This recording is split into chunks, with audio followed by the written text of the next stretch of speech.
بسم اللہ الرحمن الرحیم. Welcome again to my online class.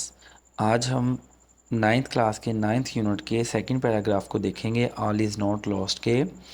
تو آپ نے لیکچر کو اینڈ تک واچ کرنا ہے، کوئی بھی پارٹ اسکپ نہیں کرنا. One day standing at the bed side of a young patient. Bed side کا مطلب بستر، ینگ پیشنٹ نوجوان مریضہ، کیونکہ یہ فیمیل ہے اس پیشنٹ، اس لیے پہلے ہی میں مریضہ کہہ رہا ہوں. ایک دن میں ایک نوجوان مریضہ کے بستر کے قریب کھڑی سوچ رہی تھی. آئی ونڈرڈ، میں حیران تھی. ونڈر حیران ہونا یعنی سوچ میں مبتلا ہونا. If he could make the same recovery like others, کہ کیا یہ بھی دوسرے مریضوں کی طرح صحت یاب ہو جائے گی. ہیرا پیشنٹ کا نام ہے. Hira had received severe head and spinal injuries. کل کے پیراگراف میں ہم نے ایکیوٹ ورڈ پڑھا تھا، یہ اس کا سینونیم ہو سکتا ہے سفیر کا. یعنی ہیرا جو مریضہ ہے اس کے سر اور اعصاب پر یا ریڑھ کی ہڈی پر شدید زخم آئے تھے. As he was hit by a speedy بس، کیونکہ اس کی ایک تیز رفتار بس سے ٹکر ہوئی تھی. While crossing a busy road, جب وہ ایک مصروف سڑک کو عبور کر رہی تھی. I took her lifeless arms، lifeless بے جان arms بازو کو in my hands اپنے ہاتھوں میں لیا.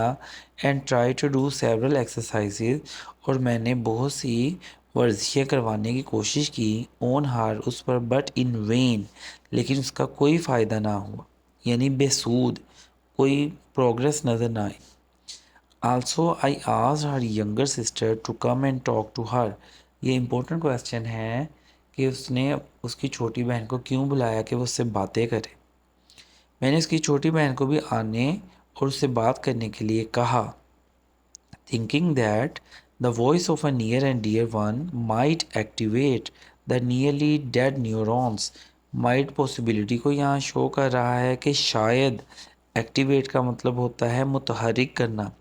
نیئرلی تقریباً، ڈیڈ نیورونز تقریباً بے جان اعصابی خلیوں کو تحریک ملے. شی کوڈ سی، ہیرا یعنی دیکھ سکتی تھی، بٹ ناٹ ٹاک وہ دیکھ سکتی تھی بات نہیں کر سکتی تھی. Her eyes showed a certain helplessness, اس کی آنکھوں سے ایک خاص قسم کی بے چارگی یا بے بسی ظاہر ہوتی تھی. I could read her mind, میں اس کا دماغ پڑھ سکتی تھی. تھرو ہر آئیز اس کی آنکھوں کے ذریعے، یا میں اس کی آنکھوں کے ذریعے اس کے ذہن کو پڑھ سکتی تھی. پرہیپس شاید، شی وانٹیڈ ٹو سے شاید وہ یہ کہنا چاہتی ہو. پلیز ہیلپ می، برائے مہربانی میری مدد کریں.